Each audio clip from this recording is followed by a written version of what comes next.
क्या लगता है वीणा देवी जो यहाँ से सिटिंग सांसद है उनसे कैसी टक्कर होगी? टक्कर हम नहीं समझता कोई टक्कर। वैशाली लोकसभा सीट पर एनडीए प्रत्याशी वीणा देवी को टिकट देकर मैदान में उतारा गया है, जिसके बाद से विपक्षी की ओर से नहीं उतारा गया था, जिसको लेकर काफ़ी संशय चल रहा था और कई तरह की बातें सोशल मीडिया पर चल रही थी।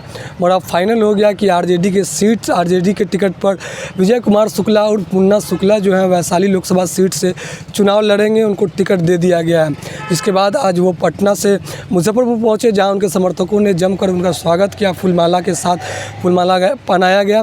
साथ में उन्होंने एक प्रेस वार्ता करते हुए मीडिया से भी बात किया, जिसमें उन्होंने कहा कि आगामी लोकसभा चुनाव जो है वैशाली की जनता के लिए है। जिस तरीके से उनका सोशल मीडिया पे वायरल हो रहा था कि वैशाली के बेचैनी को सिर्फ मुन्ना समझता है, इस चीज़ को लेकर उन्होंने कहा कि वैशाली के लिए काम करना है और वैशाली को किस तरीके से विकसित किया जा सके और विकास के मुद्दे को लेकर जो है इस बार चुनाव में उतरा जाएगा, जिसमें रोजगार, शिक्षा, स्वास्थ्य, इन सब मुद्दों को रखते हुए वो चुनाव लड़ेंगे। साथ में जब उनसे पूछा गया कि एनडीए प्रत्याशी वीणा देवी जो सिटिंग सांसद भी है उनसे कितना टक्कर है, तो उन्होंने साफ तौर पे कहा किसी तरीके का कोई टक्कर नहीं है। बाकी प्रेस वार्ता करते हुए क्या कुछ कह रहे हैं विजय कुमार शुक्ला और मुन्ना शुक्ला, ही सुनते हैं। क्या लगता है वीणा देवी जो यहाँ से सिटिंग सांसद है उनसे कैसी टक्कर होगी? टक्कर हम नहीं समझता कोई टक्कर। बड़ी कश्मोकश की स्थिति बनी हुई थी टिकट मिलने से पहले, लोगों में एक बेचैनी थी। सोशल मीडिया पे वायरल वीडियो हो रहा था, वैशाली की बेचैनी मुन्ना ही समझता है। क्या बेचैनी है वैशाली? वैशाली भी तो 2000 से हम लोग लगे हुए हैं, 2004 से हम लोग लगे हुए हैं, तो यार 20 साल लगभग हो गया, तो हम तो समझते ही हैं। जी, किस प्रकार देखते हैं वैशाली की जो विकासात्मक कार्य होनी चाहिए, किस रूप में? मूलभूत विकास होना चाहिए, शिक्षा, स्वास्थ्य, बेरोजगारी, महंगाई, ये सब होना चाहिए। मुद्दे क्या कुछ रहेंगे वैशाली में, आप जनता के बीच जाएंगे, किन मुद्दों को लेकर जाएंगे? तो आपको बताया कि बेरोजगारी, महंगाई, जो मूलभूत स्वास्थ्य, शिक्षा, आवास, ये सब जो विकास, जो मूलभूत सुविधा है वो तो उस पर फोकस रहेगा। वर्तमान सांसद कह रहे हैं कि इस वैशाली में कोई टक्कर ही नहीं है। 4 लाख पार से जो है जीत का, पहले बताया कि 4 लाख पार और देश में 400 पार जो है। ये तो चुनाव में जनता मालिक है, वैशाली का आम मालिक है, मतदाता मालिक ही जानेंगे और 4 तारीख को आपको रिजल्ट नजर आएगा। पिछले बार भी चुनाव आप लड़े थे, लेकिन किसी कारणवश आपको हार का सामना करना पड़ा था। किन तरह की गलतियां हुई थी जो अब वो गलती दोहराई नहीं जाएगी? कुछ गलतियां हुई होगी, कुछ नज़र में भी है, उसकी पुनरावृत्ति नहीं होगी। एक एक्सीडेंट हो गया था, कोई गलती नहीं हुई थी। एक एक्सीडेंट हम लोग यहाँ हो गया था सरैया में, एक कार्यक्रम के नीति दिया कार्यक्रम के दौरान, तो उसके दौरान हम लोग समझते हैं। और लोकसभा में 21,000 से रिजल्ट हुआ था, 11,500 वोट आता तो हम जीते हुए थे, इसलिए हम उसको हार नहीं समझते। मैं तो हार के भी जीतता हूँ। इस बार किस प्रकार की चुनौती देख रहे हैं सामने? हम तो बताए पहले आपको कि हम कोई चुनौती नहीं देखते हैं। मोदी जी 400 पार की बात कर रहे हैं। अब मोदी जी अब कैसे 400 पार की बात कर रहे हैं? हम तो बिहार में देख रहे हैं कि पहले 39 को था, अभी 39 से एक को नहीं रहेगा लगता। बड़े बड़े केंद्रीय मंत्री का भी जनसभा होगा, रैली होगी, नेशनल चुनाव है तो होता ही रहेगा। प्रधानमंत्री खुद ही आ जाएंगे तो उसका केंद्रीय मंत्री का बात बचता क्या है?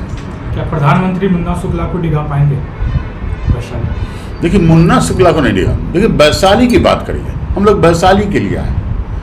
वैशाली लोकतंत्र की जननी है, जनतंत्र का संदेश देने वाला है, इसलिए हम लोग लोकतंत्र और संविधान दोनों की रक्षा करने के लिए खड़े हैं। एनडीए समाज, एनडीए का कोर वोटर माना जाता है भूमिहार समाज। क्या लग रहा है कि भूमिहार समाज आपका साथ देगा?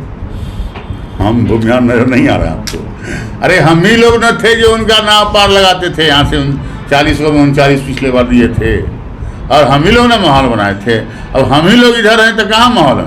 आपके आने से उत्तर बिहार के कई सीटों पर महागठबंधन को फायदा मिलेगा, क्योंकि एकमात्र उम्मीदवार के रूप में आपको देखा। हम तो अपने आप को धन्य समझेंगे कि अब प्रभावित होगा, तो हम तो समझते हैं पूरे बिहार में हर लोकसभा क्षेत्र में प्रभावित होगा। या अभी तक के चुनाव में वैशाली के जो भूमिहार थे वो राजपूत समाज को वोट बढ़ चढ़ के करते थे। लगता है इस बार कि राजपूत इस बार भूमिहार को वोट करेंगे? देखिए जाति जनगणना इस के तरह बाद। राजपूत भूमिहार आप लोग कर रहे हैं ना, जाति क्योंकि जनगणना के बाद चुनाव आने शुरुआत पे तो जाति राजद कहीं ना ने कहीं की। समीकरण होता है। जातिगत जनगणना के आधार पर टिकटों का बंटवारा किया गया है। इस बार क्या 10 टिकट का बांटा गया है। जो माने जातिगत के आधार पे हम नहीं आते हैं, हम भूमिहार नहीं हैं, उसी आधार में एक ठो हम आए ना।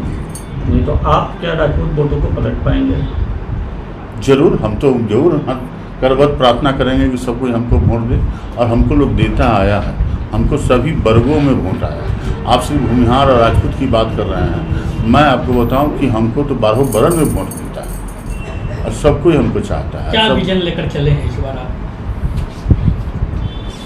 वैशाली को जहाँ पहुँचना चाहिए वहाँ नहीं पहुँचा है। वैशाली को परतर पर भी पहुँचाना, मूलभूत सुविधा प्रदान करना, लोगों के विकास को और ले जाना, वैशाली के विकास की ओर ले जाना, वैशाली के नौजवानों को रोजगार, महंगाई, जो मूलभूत सुविधा है उससे बिछाना।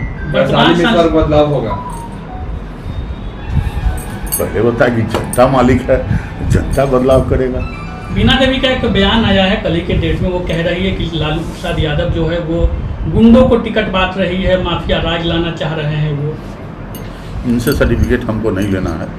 सर्टिफिकेट लेने के लिए वैशाली का आम आवाम तैयार है। 4 तारीख को सर्टिफिकेट देगा। मतलब जी आपको लगता है कि वैशाली जैसे गया बोल गया विदेशी टूरिस्ट आते हैं, वैसे वैशाली में भी आते हैं, टूरिज्म का वहाँ पे बहुत बड़ा स्कोप होने के बावजूद उस पर ध्यान नहीं हम दिया। तो कहे कि हमारे यहाँ विकास नहीं हुआ है। वैशाली लोकतंत्र जनतंत्र की जननी है।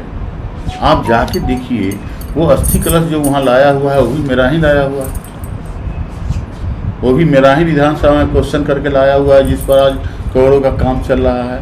महावीर की धरती है, महात्मा बुद्ध की कर्मभूमि है, अम्रपाली की रंगभूमि है। तो उसको तो कहीं और जाना था। वो वैशाली के साथ है, तो माने एक तरह से कहिए तो बहुत ये भेदभाव हुआ है। अब तक जब तक हम नहीं हैं। रघुवंश बाबू का कुछ काम अधूरा रह गया था, क्या मुनासिबा से पूरा? जरूर मैं कोशिश करूंगा कि रघुवंश बाबू के अधूरे कार्य को पूरा करने का। क्या संदेश रहेगा वैशाली की जनता के नाम? मैं तमाम बुजुर्ग नौजवान माता बहनों से वैशाली के लिए कहना चाहता हूं कि इस चुनाव में भेदभाव छोड़कर, सारे बातों को भूलकर, महंगाई के लिए, वैशाली में लोकतंत्र के लिए, संविधान के लिए, नौजवानों के रोजगार के लिए, घर के महंगाई के लिए, अपने मूलभूत सुविधा के लिए, और वैशाली को जहां तक पहुंचना चाहिए था, जहां तक नहीं पहुंच पाया है, उसको पहुंचाने के लिए एक साथ होकर, एक मत होकर राष्ट्रीय जनता दल के उम्मीदवार, महागठबंधन के उम्मीदवार मुन्ना शुक्ला नेता नहीं बेटा बन के आया है। सबको ललटेन छापर मोहर लगा। यही मेरी